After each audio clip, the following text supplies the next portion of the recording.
Hello student.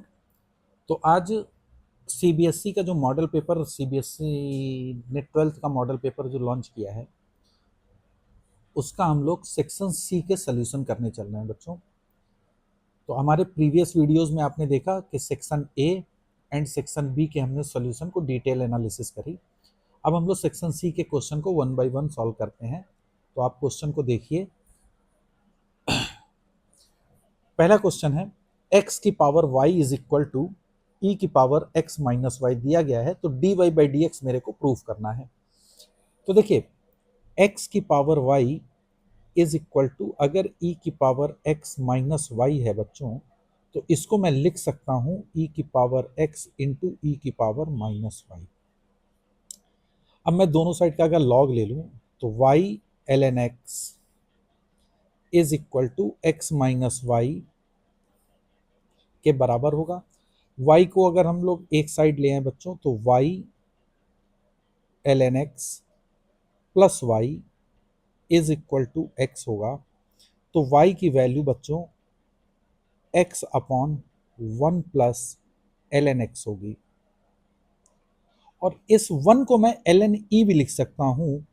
तो this is nothing but it is x upon ln of E X. ये बच्चों y की value आ गई। तो y is equal to x upon E की power ln of E X. अब आपको dy by D X calculate करना है, तो मैं इसको अब डिफ्रेंशिएट करूंगा कोशेंट रूल लगाते हुए।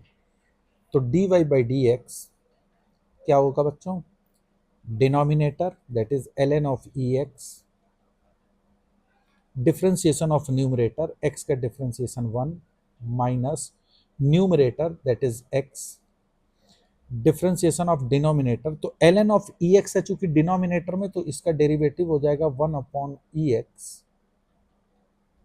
और ई एक्स का डेरिवेटिव बच्चों हो जाएगा e अपॉन ln ई एक्स का होल स्क्वायर। डिनोमिनेटर का स्क्वायर होता है बच्चों, e से e कैंसिल होगा, x से x कैंसिल हो जाएगा, तो ये बच्चों बचेगा 1। तो देखिए न्यूमरेटर में बच्चों क्या बच रहा है, ln of E x upon denominator में बच रहा है ln ऑफ ई एक्स का होल स्क्वायर।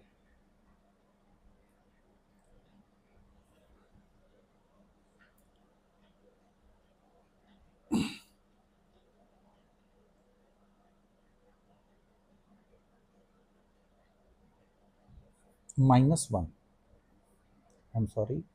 अब देखिए ln ऑफ ई एक्स को बच्चों मैं लिख सकता हूं ln e plus ln x -1 upon ln of E x का होल स्क्वायर।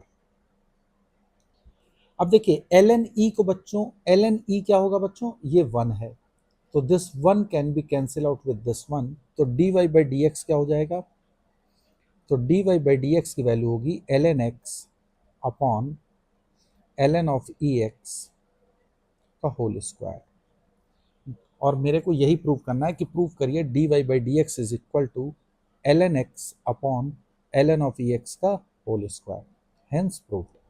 तो आपने देखा कि किस तरीके से ये क्वेश्चन को हमने सॉल्व किया। अब फिर फाइनली पूछते हैं find its value. It's value means dy by D x की वैल्यू निकालनी है जब x की वैल्यू e होगी। तो एट x इक्वल टू ई, तो x की वैल्यू पुट करते हैं हम लोग e, तो dy बाई डी एक्स बच्चों क्या होगा, x की जगह पे मैं e पुट करूंगा तो ये हो जाएगा ln e upon ln x की जगह पे e रखेंगे तो बच्चों यहाँ पे क्या बन जाएगा, e स्क्वायर। तो ln ऑफ e स्क्वायर का होल स्क्वायर, ln e होगा 1 upon ln of e square 2 ln e का स्क्वायर होगा, और ln e चूंकि 1 होगा तो ये वैल्यू हो जाएगी 1/4। तो dy बाई डी एक्स की value at x equal to e पे बच्चों कितनी आएगी, 1/4। तो दिस इज योर आंसर। तो आई होप आपको ये क्वेश्चन समझ में आया होगा। तो now come to the next question. Next question है, एक पैरामीट्रिक इक्वेशन दी गई है, x बराबर a of theta minus sine theta and y बराबर a of 1 minus cos theta, और हमको d2y by D x two की वैल्यू फाइंड आउट करनी है।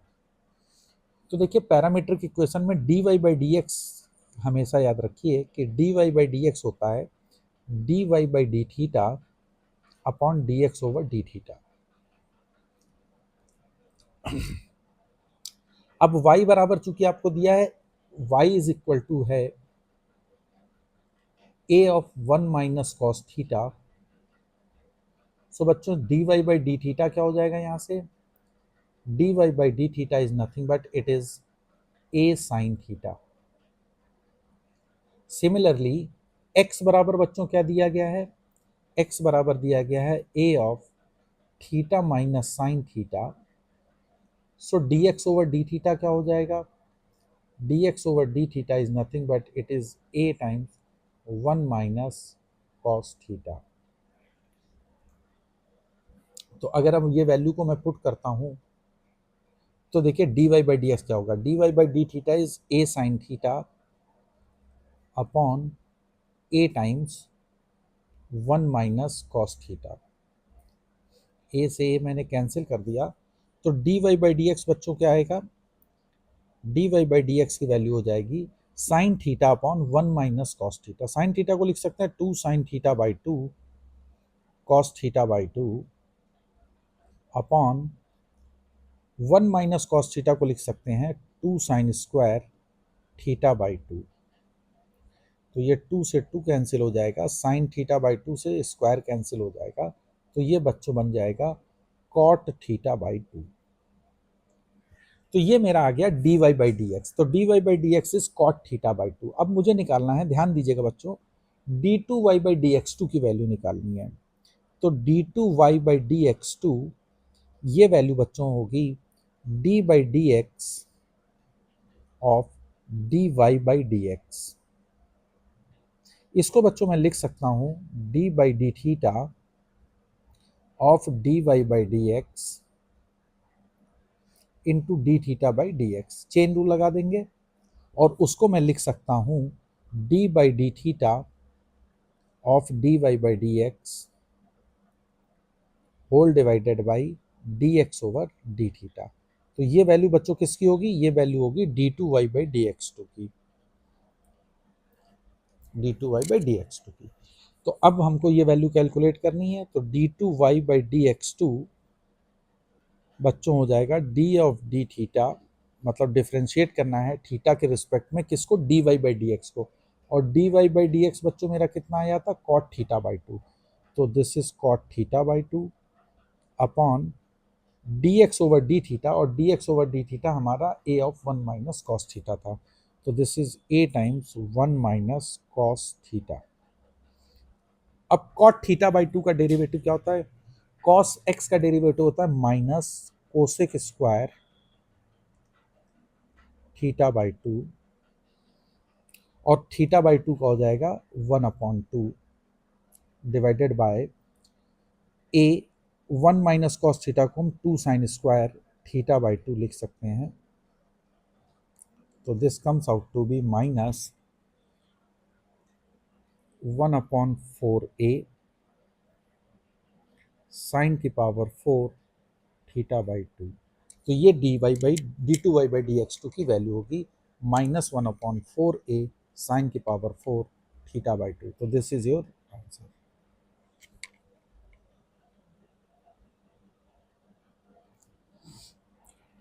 Now come to the next question.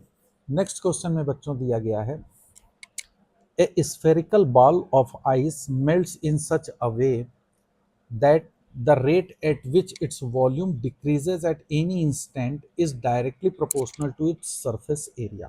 तो क्या कह रहा है कि जो वॉल्यूम है वो डिक्रीज कर रहा है at any instant, directly proportional है वो सरफेस एरिया का। तो देखिए वॉल्यूम का decreasement with respect to time, तो रेट ऑफ वॉल्यूम क्या होगा, d y b t t, यहाँ पे v उसका वॉल्यूम है, और ये डायरेक्टली प्रोपोर्शनल है इट्स सरफेस एरिया के, तो माइनस का k times 4 pi r square होगा, जहाँ पे r क्या है, रेडियस है। अब देखिए r उस स्फेरिकल बॉल की रेडियस है, तो surface area 4 pi r square हो जाएगा। माइनस साइन ये रिप्रेजेंट करेगा कि डिक्रीज कर रहा है। अब हमको मालूम है कि वॉल्यूम जो होता है वो होता है किसी भी स्फेरिकल का 4/3 पाई आर क्यूब। तो अगर हमको dv बाई dt निकालना है तो dv बाई dt बच्चों क्या हो जाएगा, this is 4 pi r square into d r over d t. Okay, अब dv ओवर dt की वैल्यू दे रखी है कि माइनस के टाइम्स 4 पाई आर स्क्वायर है, तो माइनस के into 4 pi r square, that is dv over dt is nothing but this will be 4 pi r square into dr over dt। dr over dt बच्चों क्या represent कर रहा, rate of change of radius. तो यहाँ से अगर आप देखें तो dr over dt की वैल्यू माइनस के आ रही है, और आपको प्रूव करना है कि prove that the radius of ice ball, prove करना है कि the radius of the ice ball decreases at a constant rate. तो आप देखिए कि d r over d t जो है वो कांस्टेंट रेट से माइनस साइन रिप्रेजेंट कर रहा है, डिक्रीज कर रही है। तो means rate of decrease of radius, decrease of radius is constant. यही हमको प्रूव करना था। This is your answer. तो आई थिंक ये आपको समझ में आया होगा कि सिंपली हमको वॉल्यूम को डिफरेंशिएट कर देना था with respect to time. Now come to the next question. Next question में है sketch the graph y is equal to mod of x plus one, and फिर हमको -4 से 4 mod of x plus one d x का integration की value निकालनी है। अब what does the value of this integral represent on the graph. तो देखिए सबसे पहले आपको दिया गया है y is equal to mod of x plus one, y equal to mod of x plus one. अगर हम मॉड की डेफिनेशन लगाएं तो this is x plus one when x is greater than और इक्वल टू माइनस वन, और ये value minus of x plus one होगी जब x की वैल्यू माइनस वन से छोटी होगी। तो इसी को देखते हुए हम अगर ग्राफ को ड्रॉ करें,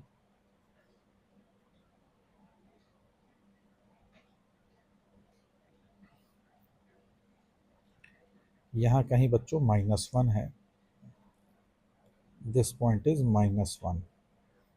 तो देखिए जब x की वैल्यू माइनस वन से बड़ी है, आप इसमें देखिए जब x की वैल्यू माइनस वन से बड़ी है तो मेरा ग्राफ होगा y is equal to x plus one. तो ये एक स्ट्रेट लाइन को रिप्रेजेंट कर रहा जिसका स्लोप है वन, और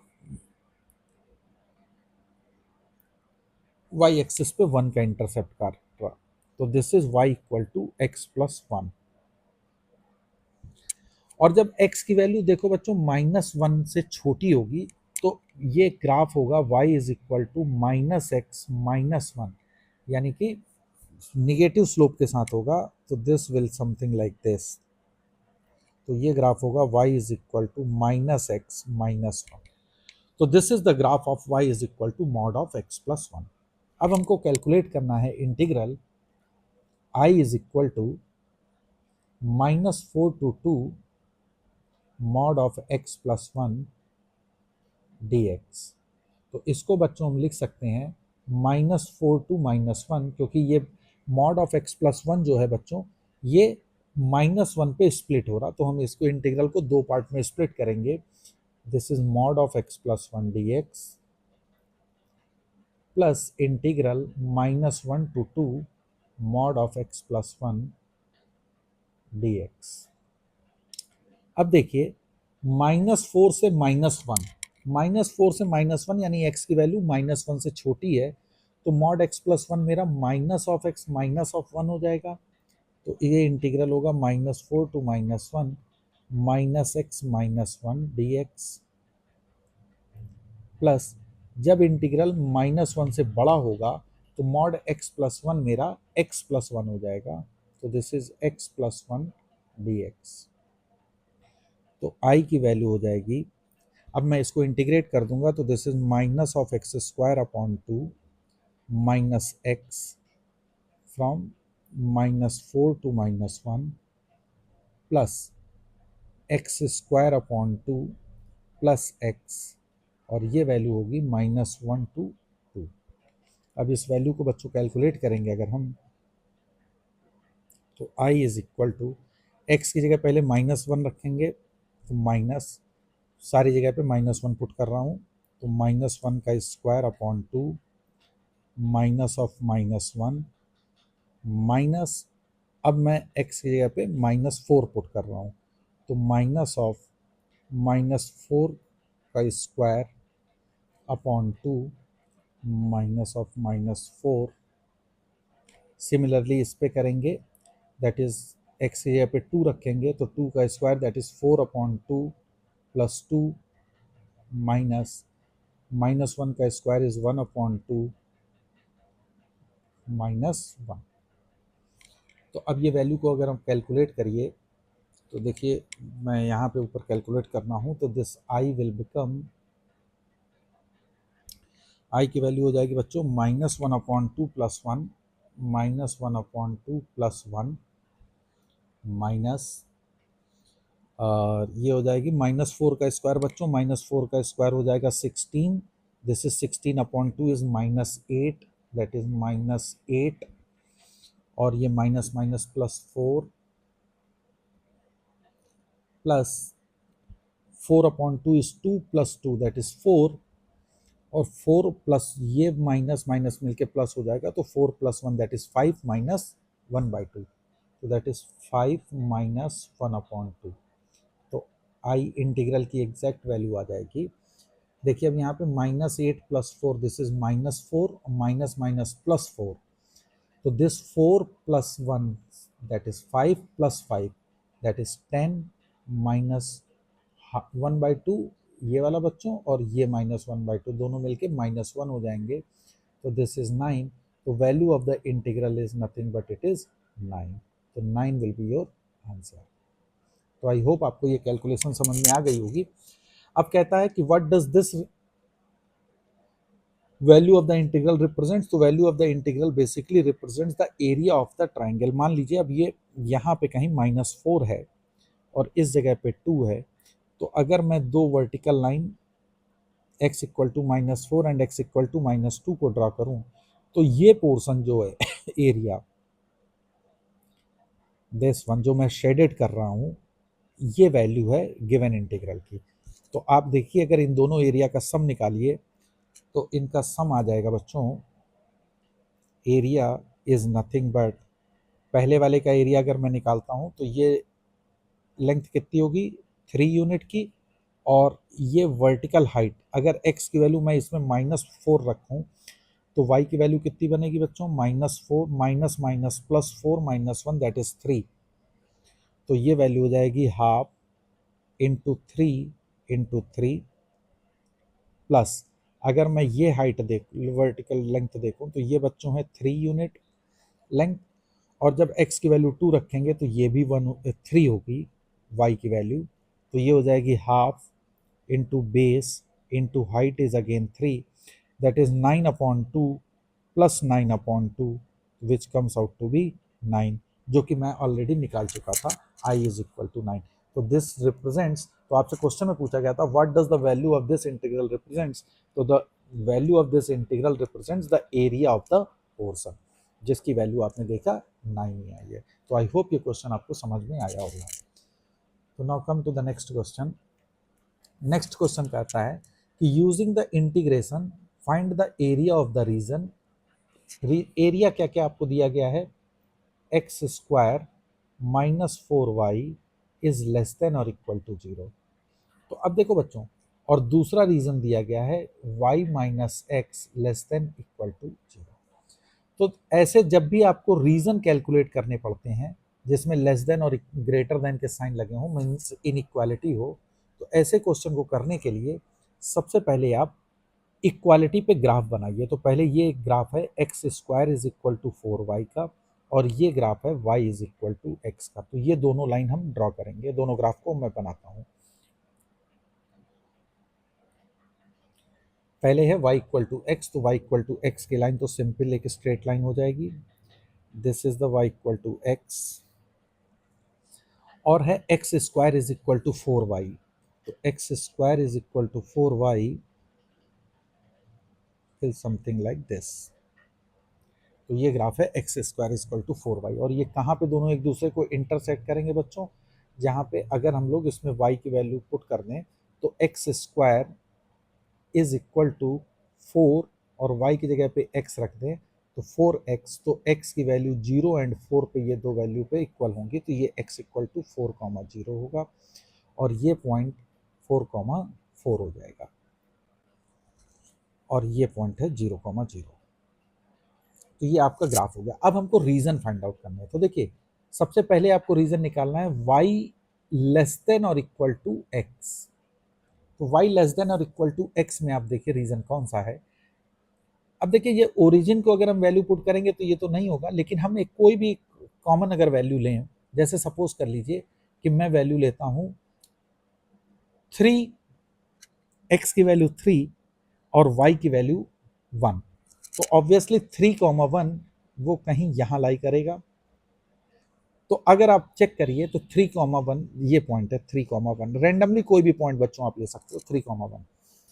तो 1 इज लेस देन और equal to 3, is it true? y की वैल्यू मैंने 1 रखी और x की value 3, is it true? Yes it is true.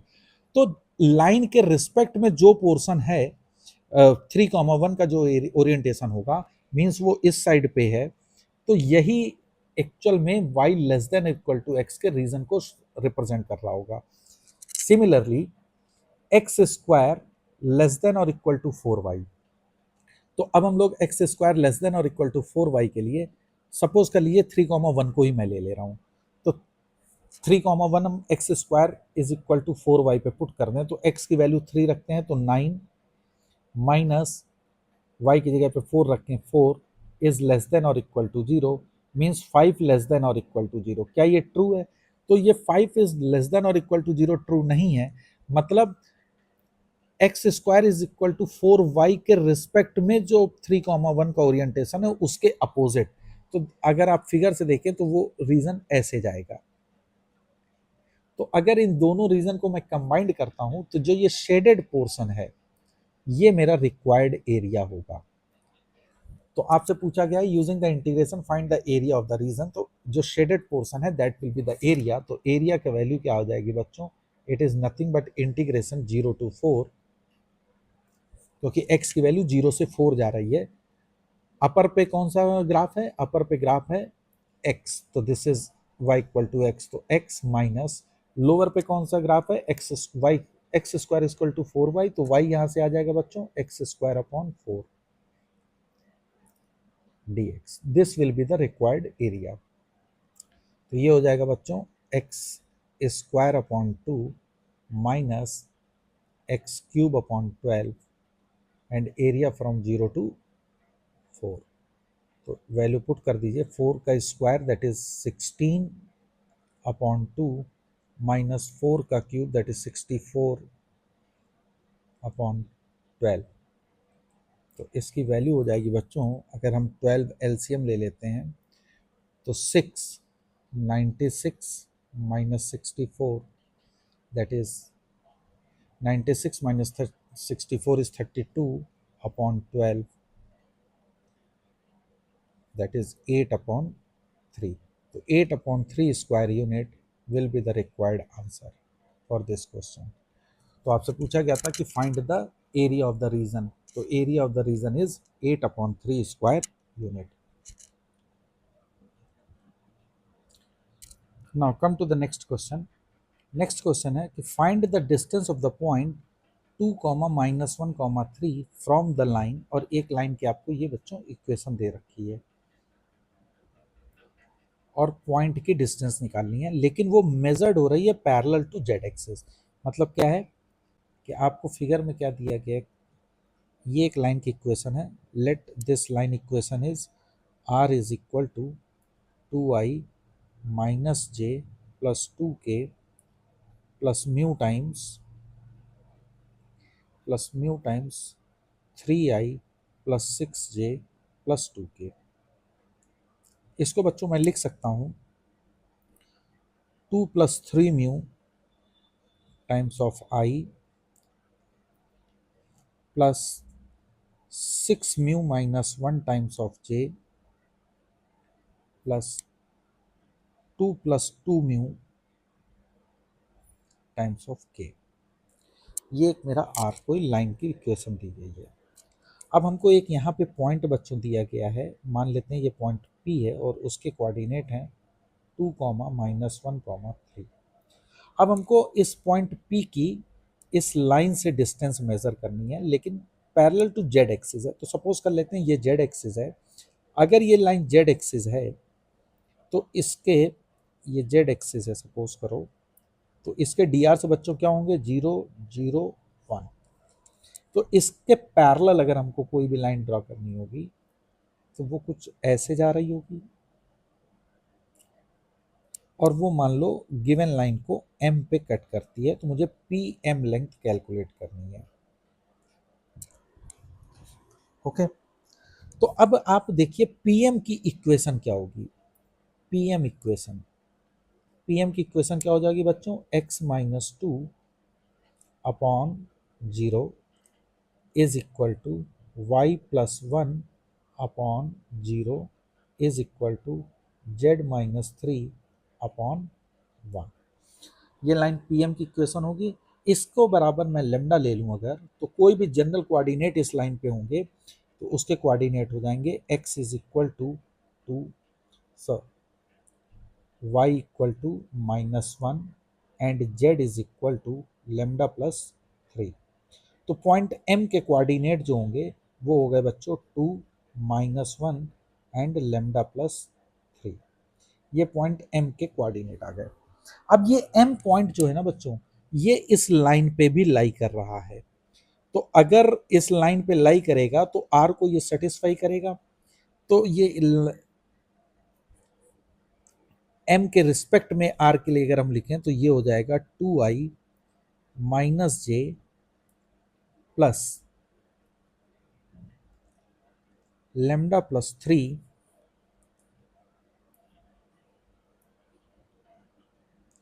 क्या होगा बच्चों, 2i minus j plus lambda plus 3 times of के।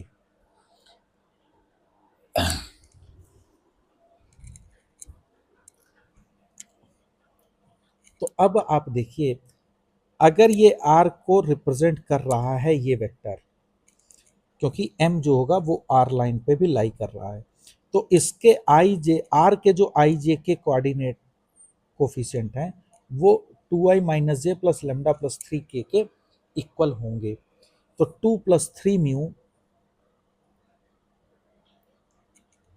की वैल्यू बच्चों 2 के बराबर होगी। अगर हम i को इक्वेट करते हैं तो, अगर मैं i को इक्वेट कर रहा हूं तो 2 प्लस 3 म्यू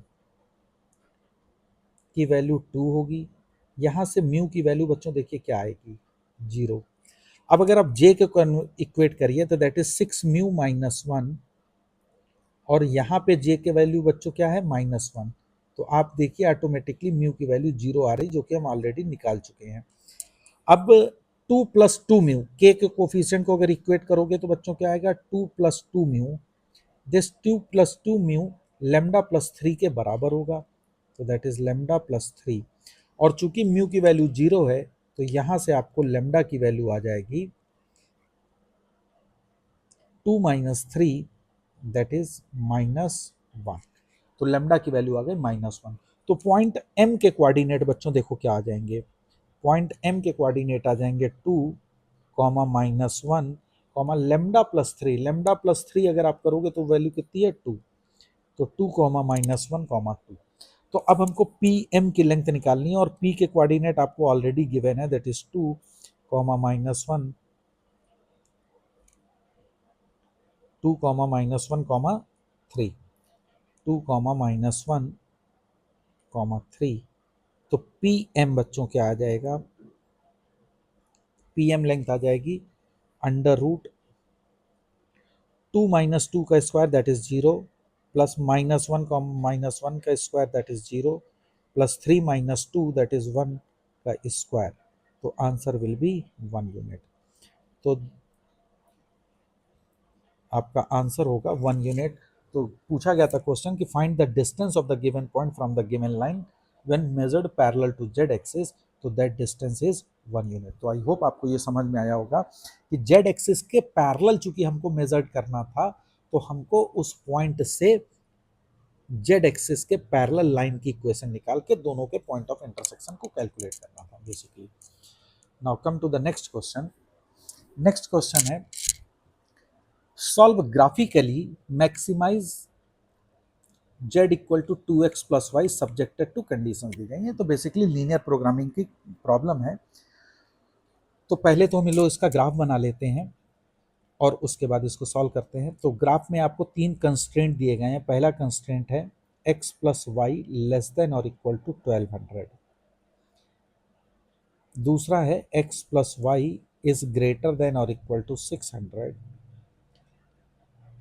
फिर है y लेस देन और equal to x upon 2 and x greater than 0 and y greater than equal to 0। तो ग्राफ बनाते हैं हम लोग इसका पहले बच्चों। देखिए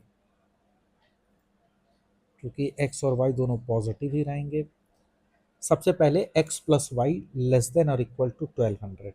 तो x पे ये 1200 कॉमा 0 और y पे 0 कॉमा 1200। तो अगर आप इस लाइन को ड्रॉ करेंगे तो the line will be something like this. ये लिख लाइन होगी बच्चों। क्लियर? अब x plus y less than और इक्वल टू 1200 है तो क्वाइट ऑब्वियस है वो ये रीजन होगा। सेकंड है x plus y less than और इक्वल टू 600। तो x प्लस वाई अगर सॉरी ग्रेटर देन और इक्वल टू 600 तो वो इसी लाइन के पैरेलल होगा और उसके ग्रेटर है तो ये पॉइंट होगा 600 comma 0 and this is 0 comma 600 और चूंकि उससे ग्रेटर है तो वो ये रीजन होंगे। और तीसरा है y लेस देन और इक्वल टू x बाई 2। तो चूंकि ये एक स्ट्रेट लाइन है जो कि ओरिजिन से पास कर रही है तो this is y is equal to x by 2 की लाइन है। अब हमको निकालना है y लेस देन और इक्वल टू x बाई 2।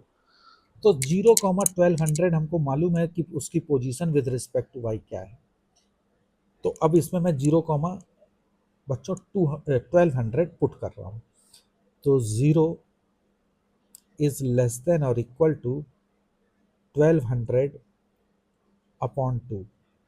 तो 0 इज लेस देन और equal to 600। Is it true?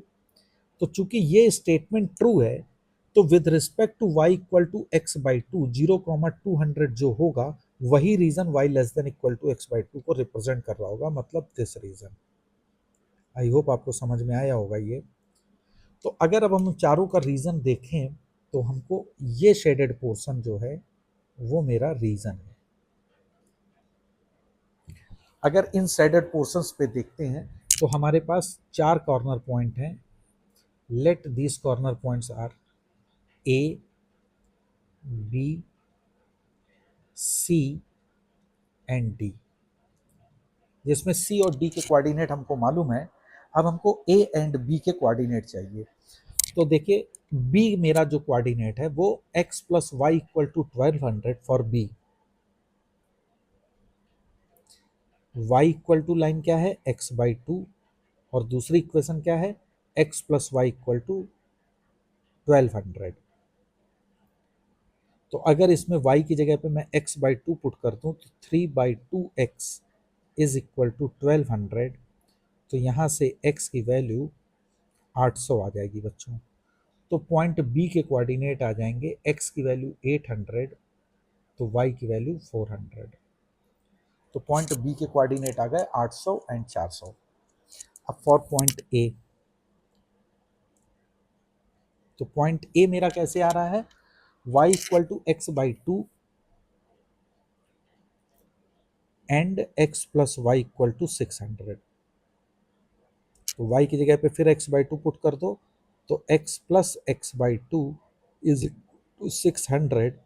So 3/2x is equal to 600। So x comes out to be 400। तो x की वैल्यू आ जाएगी 400। तो a के कोऑर्डिनेट अगर हमको लिखने हैं तो they are nothing but it is 400 comma 200, ये ए के कोऑर्डिनेट आ गए। अब हमको मैक्सिमाइज करना है, तो जो मेरा शेडेड रीजन है इनके कॉर्नर पॉइंट पे बच्चों हमेशा वैल्यू निकाली जाती है। तो 1/1 पे हम लोग कॉर्नर पॉइंट पे वैल्यू पुट करेंगे और जिस पे मैक्सिमम होगा वो मेरा आंसर होगा। तो जेड है हमारा 2x प्लस वाई और इसको मेरे को मैक्सिमाइज करना है। तो नाउ कम 1/1, तो जेड एट ए, तो जेड एट ए पॉइंट के कोऑर्डिनेट है 400 एंड 200, तो 2 इंटू 400 प्लस 200, तो ये बच्चों आ रहा है 1000, 800 plus 200 that is 1000। Z at point B, तो जेड एट पॉइंट बी बच्चों क्या हो जाएगा, 2 इंटू बी के कोऑर्डिनेट है दैट इज 800 प्लस 400, तो this comes out to be 2000। Z at C, तो सी पे कोऑर्डिनेट है 0,1200, तो 2 इंटू 0 प्लस 1200, तो this comes out to be 1200। And z at point D, वो बच्चों कितनी वैल्यू आएगी, 2 इंटू 0 प्लस 600, तो that comes out to be 600। तो आपने अभी फिगर कैलकुलेशन में देखा कि बी पॉइंट पे जो हमको जेड मिल रहा that is the maximum. So the correct answer is maximum z is equal to 2000 at x equal to 800 and y equal to 400। तो दिस इज योर आंसर। तो I hope आपको ये graph समझ में आया होगा और किस तरीके से हम लोग रीजन को फाइंड आउट करते हैं, तो उसको आपको क्लियर हुआ होगा। Now come to the next question. अब ये प्रोबेबिलिटी का क्वेश्चन है। गिवन है कि 2 स्टूडेंट्स हैं, Mehul and Rashi, are seeking admission in a college. Okay, the probability that Mehul is selected is 0.4। तो probability for Mehul, let it, मैं उसको PM से लिख रहा हूँ, तो प्रोबेबिलिटी ऑफ मेहुल का सिलेक्शन इज 0.4, ये गिवन है। And the probability of selection of exactly one of them is 0.5। Okay, और प्रोबेबिलिटी ऑफ राशि, तो मान लेते हैं कि प्रोबेबिलिटी राशि की जो है, जिसको मैं R से रिप्रेजेंट कर रहा हूँ, उसको मैं X लिख दे रहा हूँ। ठीक है, तो सबसे पहले प्रोबेबिलिटी मेहुल के ना सेलेक्ट होने की, PM बार, वो बच्चों कितनी होगी, 1 minus 0.4 that is 0.6। Similarly probability राशि के ना सेलेक्ट होने की कितनी हो जाएगी, 1 माइनस एक्स। अब हमको गिवन है क्वेश्चन में, देखिए क्वेश्चन में आपको कहा गया है कि probability of selection of exactly one of them is 0.5, मतलब एग्जैक्टली वन ऑफ देम की सिलेक्शन की प्रोबेबिलिटी है 0.5। तो 0.5 क्या होगा, एग्जैक्टली वन सेलेक्ट हो रहा, मतलब मेहुल अगर सेलेक्ट हो रहा तो राशि सेलेक्ट नहीं हो रही, और राशि अगर सेलेक्ट होंगी तो मेहुल सेलेक्ट नहीं होंगे। मल्टीप्लाई इसलिए रहा क्योंकि वो इंडिपेंडेंट हैं। तो probability of Mehul, what is probability of Mehul is 0.4, तो राशि के ना सेलेक्ट होने की probability 1 minus x, plus probability of राशि अगर x है तो मेहुल के ना सेलेक्ट होने की हम ऑलरेडी कैलकुलेट कर चुके हैं 0.6, तो this is 0.4 plus 0.2x equal to 0.5। तो अगर यहाँ से बच्चों आप कैलकुलेट करोगे तो x की वैल्यू आ जाएगी 1/2 दैट इज 0.5, मतलब राशि के सेलेक्ट होने की प्रोबेबिलिटी जो है वो है 0.5। तो पहला क्वेश्चन था कि find the chance of selection of राशि, जो उन्होंने फर्स्ट स्टेप पे पूछा, find the chance of selection of राशि, तो that is 0.5 is the selection of राशि।